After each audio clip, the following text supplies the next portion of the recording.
زمانہ جاہلیت میں عورت کا کیا مقام تھا؟ تاریخ عالم کا مطالعہ کیا جائے تو یہ بات روز روشن کی طرح عیاں ہے کہ اسلام سے پہلے دنیا کی مختلف ممالک میں عورتیں اپنے بنیادی حقوق سے بالکل محروم تھی۔ جیسا کہ فرانس میں عورت کے بارے میں یہ تصور تھا کہ یہ آدھا انسان ہے، اس لیے معاشرے کی تمام خرابیوں کا ذریعہ بنتی ہے۔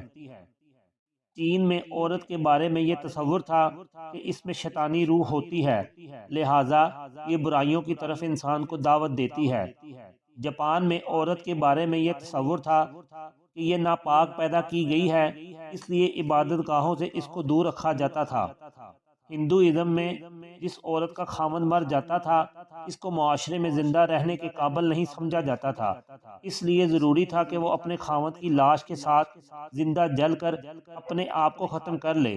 اگر وہ اس طرح نہ کرتی تو اس کو معاشرے میں عزت کی نگاہ سے نہیں دیکھا جاتا تھا۔ عیسائی دنیا میں عورت کو معرفت الہی کے راستے میں رکاوٹ سمجھا جاتا تھا۔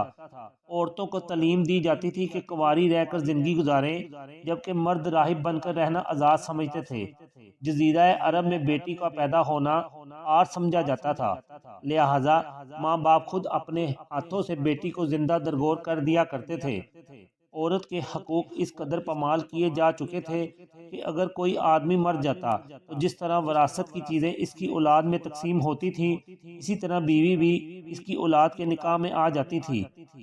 اگر کسی عورت کا خاوند فوت ہو جاتا تو مکہ مکرمہ سے باہر ایک کالی کوٹری میں اس عورت کو 2 سال کے لیے رکھا جاتا تھا۔ طہارت کے لیے پانی اور دوسری ضروریات زندگی بھی پوری نہ دی جاتی تھی۔ اگر 2 سال یہ جتن کاٹ کر بھی عورت زندہ رہتی تو اس کا منہ کالا کر کے مکہ مکرمہ میں پھرایا جاتا تھا، اس کے بعد اسے گھر میں رہنے کی اجازت دی جاتی تھی۔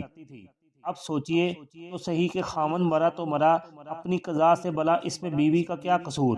مگر یہ مظلومہ اتنی بے بس تھی کہ اپنے حق میں کوئی آواز نہیں اٹھا سکتی تھی۔ ایسے ماحول میں جب کہ چاروں طرف عورت کے حقوق کو پامال کیا جا رہا تھا، اللہ تعالیٰ نے اپنے پیارے نبی کریم صلی اللہ علیہ وسلم کو اسلام کی نعمت دے کر بھیجا۔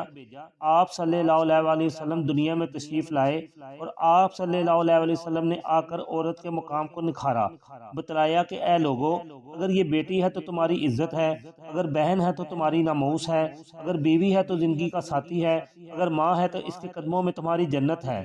اللہ تعالیٰ عمل کی توفیق عطا فرمائے۔ لائک اور شیئر کر دیں، چینل کو سبسکرائب اور فالو کر دیں۔